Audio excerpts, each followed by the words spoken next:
guest, Colonel Douglas McGregor. How are you doing today? Fine, David. Good to talk with you. Very good. I wanted to start off with this story I saw headlined along all kinds of outlets. CNBC.com says the U.S. Army is struggling to find the recruits it needs to win the fight over the future. The U.S. Army fell short of its 2022 recruitment goal by 25% and recently cut its projection for its total force for this year by 10,000. And they said that it's becoming harder for the military to compete for recruits. And this is a big issue. Folks are considering this to be a problem for the maintenance of what people expect from the military. Why do you think this is happening? Well, that's an important question, and I wish more people would ask it. I think people need to remember something, that historically armies depend upon able-bodied, physically fit, mentally competent young men between the ages of 18 and 30 to survive. That's the lifeblood of any army, because those are the people that are going to go out and fight and win the battles and the wars that you're inevitably going to end up fighting in.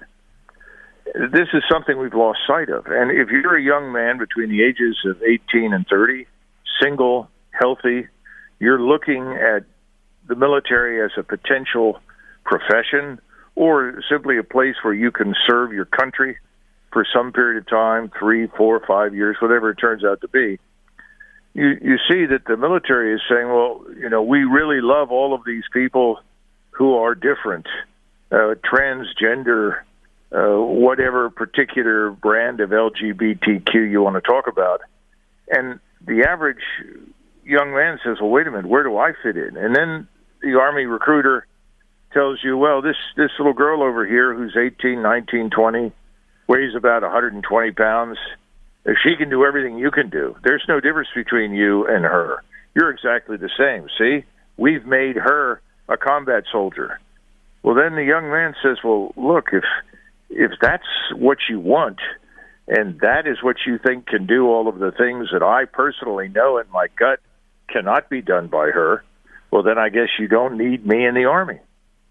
And so the result is that you've got an enormous problem with trying to find people that will join the force.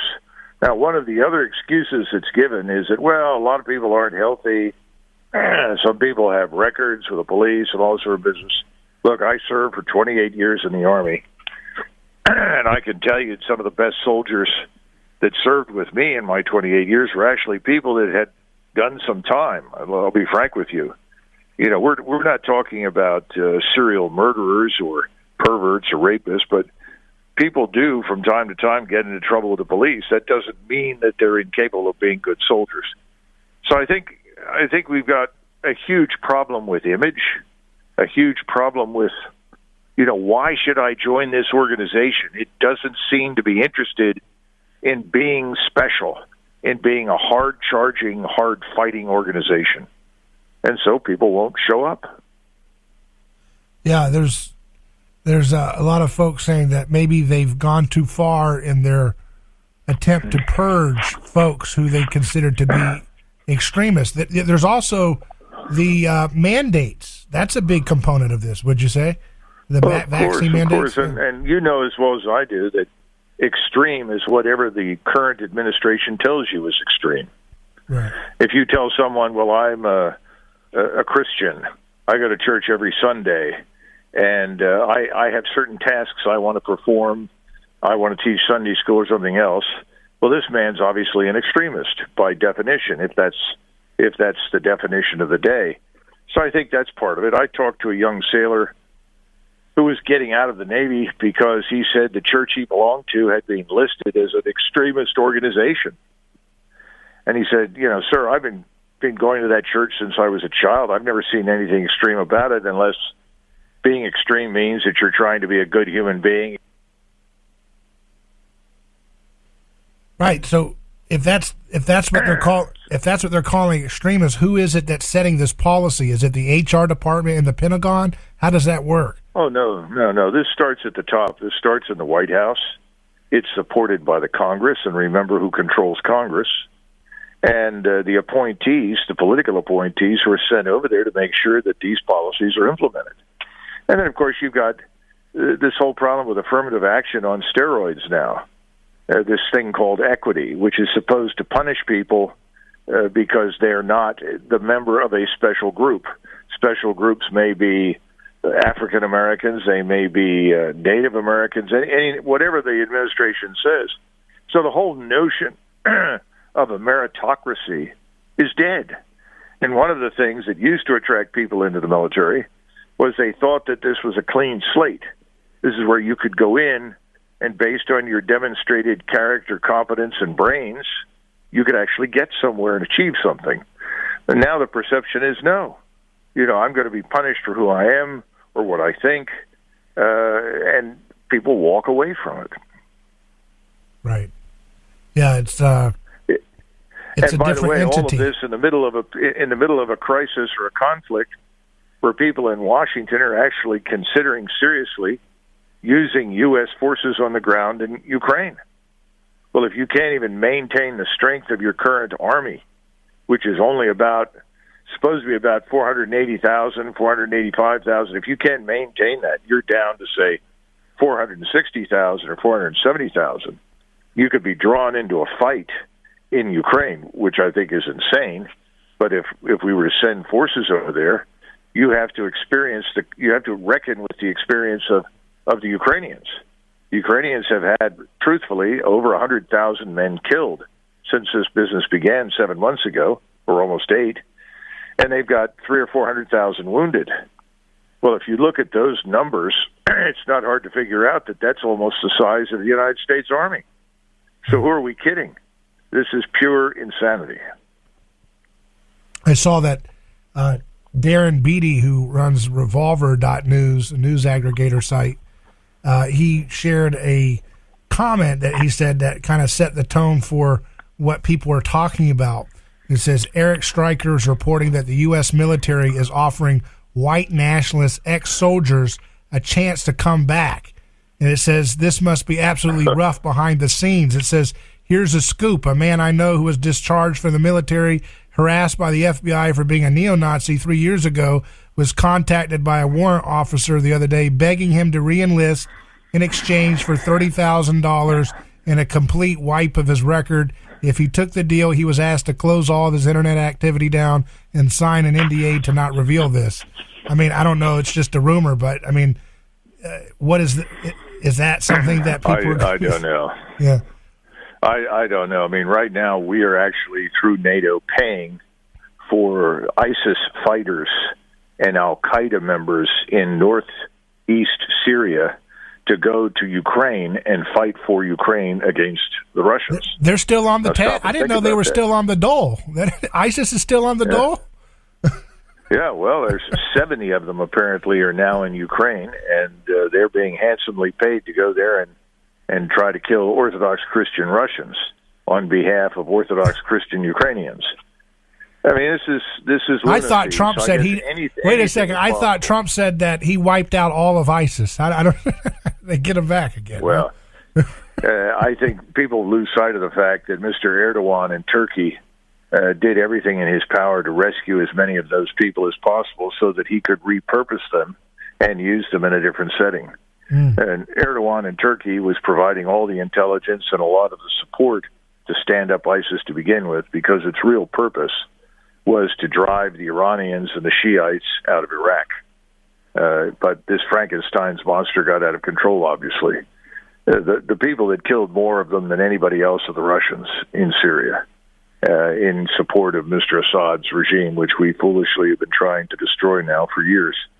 But, you know, the bottom line is, I suppose anything is possible. And just bear in mind, this word extremist is tossed around, and you really don't know specifically what that person did or didn't do just because the administration decided to brand him as something. I mean, you can be branded a religious fanatic, a white nationalist, a white supremacist for all sorts of bizarre reasons. Someone can report you and say you said something. Someone can put something on the internet and claim that you did it. This is the sort of sick environment that has grown up in the military. It's a disaster. It destroys morale, undermines discipline. It's the worst possible outcome. And then, of course, you can turn around and be something else that the administration says it likes, and then suddenly it doesn't make any difference what you do. Yeah, it's totally chaotic right now. I mean, I wanted to get your take too. I saw this in Revolver News. It says, busted, Biden's Minister of Truth, Nina Jankowicz, participated in a secret NATO-funded cabal to subvert Western democracies using disinformation as cover. Now, I've seen Tucker Carlson report on this report and others, but it's a long story, and I don't know if you've seen it, but the point is that there's this whole group called the Integrity Initiative Defending Democracy Against Disinformation, and it's an organization that it's got funding, operation, I'm reading from the article now, operation structure and rhetoric that has been used to basically create a hornet's nest of NGOs, journalists, national security bureaucrats who work secretly and in concert to wage psychological warfare against citizens of the West. And they use this ploy of, we're just trying to fight disinfo, as their excuse for basically coordinating these attacks against people. Probably you're probably one of the targets of whatever this network is. Well, first of all, you're correct. And this group really evolved in response to the 9/11 incident. And it came into existence really under the Bush administration in a primitive form. And it was designed to mobilize the population against this mythical thing called the global caliphate. I'm sure you'll remember people talking about that. I mean, for years, the global caliphate was, positioned to take over the world and enslave everyone, destroy everyone. Suddenly, the global caliphate was replaced by China, and then shortly thereafter, Russia. Well, this is a psychological operations approach to shaping information and messaging. And that's why whenever you turn on the mainstream television, go to the internet, cable television, 9 times out of 10, you're going to listen to somebody, usually a retired general who is part of this larger PSYOP, or some other former official or current official, or a journalist or something telling you, well, the Ukrainians are winning. And I sat there the other day and I began laughing because I said, since 24 February, the Ukrainians are winning. And after all of these casualties and the loss of all of this equipment that has disappeared either through criminality or, frankly, being destroyed by the Russians, suddenly the Ukrainians need more and they don't have enough people to fight. But they're winning. And the Russians, they're losing. They're running away, which, of course, is absurd. The exact opposite is the case. But it's all part of this PSYOP. It's all designed to push the nation in a particular direction. And that's very important in Europe as well as here, to push us into a belief system that is ultimately antithetical to our interests, that is counter to the values of Western Christian culture and civilization. That's what we're up against. And so we're now fighting tooth and nail, or want to, against the Russians. We have a proxy war going. But there are now these very dumb ideas floating around about, well, we could send our forces in, as Petraeus noted the other day, as part of a coalition of the willing. Well, if you're part of the NATO alliance, why do you need a coalition of the willing? Well, if NATO feels strongly enough that it should intervene in Ukraine, why hasn't there been a vote? Why hasn't the NATO Council said we are all in agreement? We should intervene in Ukraine and stop the Russians from destroying Ukraine. Well, nobody will do that because most of NATO wants nothing to do with the idea. So now we're talking about a coalition of the willing, which looks like Poles and Romanians. They seem to be the only ones who are willing to risk crossing into Western Ukraine with U.S. forces and being attacked by the Russians for doing so. I mean, it's a very strange situation. And again, why are we so anxious to form this coalition of the willing and intervene in Western Ukraine in support of the Ukrainians if the Ukrainians are winning?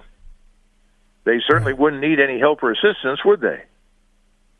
So you're suggesting that the Washington has signaled an interest to create this coalition and directly bring military action in Ukraine, even without the excuse of nuclear strike from Russia?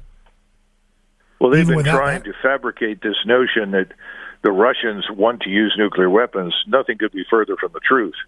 And Putin has consistently made it clear that weapons of that nature will only be used in a retaliatory fashion. In other words, unless they are attacked with a nuclear weapon, they will not use a nuclear weapon. And I can tell you that we know the indicators. There's no evidence that any nuclear weapons have been readied for use in that country. So this is a fabrication. And in truth, my greatest concern is that if we were to send forces into Western Ukraine and they were to be destroyed, which I think is almost a certainty if we were to do this, then people in Washington would say, well, we can't afford to be seen as losing, so we're going to have to strike back. And somebody will say, well, with what? We have nothing more to send. And how do we get across the Atlantic with all the Russian submarines in the Atlantic? What are we going to do? And so he said, well, we'll use a nuclear weapon. This is my fear, not that the Russians would do anything of the kind. They won't. And by the way, would we use a nuclear weapon in close proximity to Brownsville, Texas, right across the border from Texas? Of course not, because nuclear weapons produce blast heat and radiation. They extend for tens of miles, sometimes hundreds of miles in their effects. We don't know what the wind, current prevailing winds are down in Texas, but my point is we would never risk such a thing that close to our own border. And that's also true for the Russians. So the notion that they would use this is crazy. On the other hand, the Ukrainians would love to have a nuclear weapon because they're desperate. They're losing. And that's why you've heard these rumors about a dirty bomb. I don't know if they're accurate or not, but the Russians are certainly concerned about it, which is reasonable because you can use spent fuel, in other words, uranium that is being used in a conventional reactor, couple it with conventional explosives and cause an area to become irradiated, which means people will develop radiation sickness. You can destroy crops. You can ruin the water supply. You do a lot of damage within a restricted area, and you can create the illusion that a real nuclear weapon is being used. It takes some time for people to sort out, no, it wasn't, because it's not a plutonium bomb. In other words, it's not enriched to weapons-grade use. So the bottom line is that's not going to happen. But if we were to go in there with our forces and put them at risk and they were destroyed, I do worry about the attitude of people in Washington, because you're talking about people who have made terrible, terrible strategic mistakes to this point, David. I mean, stop and think about it. They decided that Russia was weak, economically backward, its military was ineffective, and it could be destroyed through a proxy war. What they discovered was that Russia has an abundance of resources, most important of which is food and fuel, and that Russia is in a position to shut off the fuel to Europe, the energy to Europe, and the food that would go to Europe, along with a whole host of other things, metals, minerals, and so forth. Russia is virtually self-sufficient. Europe is not. So we've put our allies in a terrible condition. And there are demonstrations today all over Europe happening as we're speaking. In fact, in Romania, there was an enormous demonstration over the weekend against the presence of U.S. forces in Romania and any plan to go to war with Russia. And there were similar demonstrations in other countries. The point is, we've made terrible strategic decisions, and we keep reinforcing the dumb decision by doubling down on the bad policy, which is unnecessary. And the consequences for this could be disastrous if we reinforce it with conventional ground forces. Yeah, and yet there's no Democrats to join the small group of Republicans in pushing back on this war drum warfare hysteria. The Progressive Caucus, whatever that joke is, they said, we're not going to do anything to stop this. We're going to roll over. We're not going to fight against the war machine. I mean, they've become Dick Cheney and drag, the Democratic Party. Well, remember, that's true, and that's part of the corruption that lurks in the background of everything, because we're also talking about the movement of vast quantities of cash that go from the Hill to the Pentagon to the defense industries and other contractors that are involved in supporting the Ukrainians. And that results in campaign donations and various other ways to legally transfer cash to the Hill. So that's part of the problem. And the other thing is, remember that you've got progressive Republicans. We call them rhinos. They're just Democrats in Republican clothing. Most of the worst of it are in the Senate. I mean, just go down the list of the people who are senators from the Republican Party, and how many are you going to find that have raised objections to the policies? Rand Paul? Absolutely. Mike Lee? Some of the time. Who else? What about those that swing the big axe on the Hill? Mitchell, Inhofe, Cruz, Portman, Johnson. I guess Portman's going to go away at the moment, and Johnson may or may not be reelected. The bottom line is that these Republicans might as well be Democrats. And all of this against the backdrop of our open borders. Open borders, letting millions of people in. We don't know anything about them. We don't know where they're going to end up. But we do know, based on previous experience, that in many states they'll end up voting in elections, whether they're citizens or not. It's horrible. And then we know a lot of them are criminals. And we know that this is human trafficking bound up with the fentanyl disaster. And 100,000 Americans died from fentanyl poisoning last year. I mean, that's as many Ukrainians as have died in the war in the last 7.5 months. Is anybody raising any objections to the commitment of U.S. forces on the ground in Ukraine? Has anybody asked, why aren't we sending these forces, the 101st, to the border with Mexico? The 101st would be a great unit to send to the border because of their air mobility and the large quantities of combat infantry. Ideal for that job. So why aren't we protecting our borders? How many Republicans are standing up and asking that question? And meanwhile, like you said, there seems to be more and more inching closer and closer to direct military involvement in America, in Ukraine.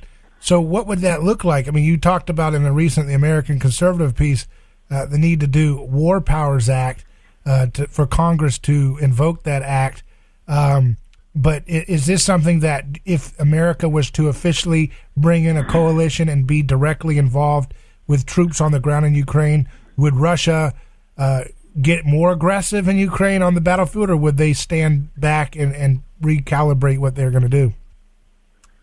Well, right now we know that there's an enormous Russian buildup going on behind the lines down in southern Ukraine, in western Russia, and in Belarus to the north.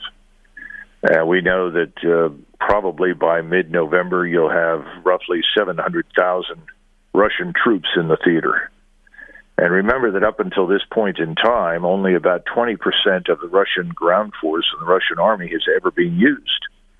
So we're talking about 80,000 combat troops on any given day fighting in Ukraine. Now we're going up to 700,000. And we're talking about enormous quantities of missile and rocket batteries, all the support mechanisms for successful combat. And they all operate within a highly effective integrated air defense system. And contrary to what people have been saying about the Russian Air Force has flown over 70,000 sorties in support of the Russian army in Ukraine to this point. And they're moving in additional bombers and additional fighter bombers, as well as, vast quantities of loitering munitions and unmanned systems. This is going to be unleashed in mid-November. And the goal is to end this war, period, to crush what remains of the Ukrainian forces and end it, because no one will negotiate with Moscow. So Moscow has no choice. If no one will talk to us, if no one is willing to negotiate, then we've got to end it on terms that are favorable to us that will preserve our national security. Now, in the midst of this, we have people talking about committing U.S., Polish, and Romanian forces together, presumably. I'm guessing because the Poles are the only ones that really want to fight the Russians at this stage.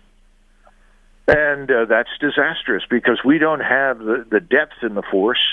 We're not ready to go in there. We're not protected by a very highly integrated air and missile defense system. It's a very dangerous thing to do, and I think people are making false assumptions about the Russians. They're saying, they're not really very good. They'll be intimidated by us. We can bully them.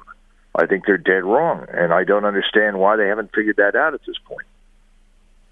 Yeah, it's a quite a disturbing situation we find ourselves into, and I don't understand how anybody in D.C. doesn't seem to have a cooler head to be able to say, let's stop this. I think we've done enough here. This is getting to a point. They don't seem to understand the word enough in that town. It's just completely blinded by its own arrogance. I think that's a good way to put it, David. I couldn't have said it better myself.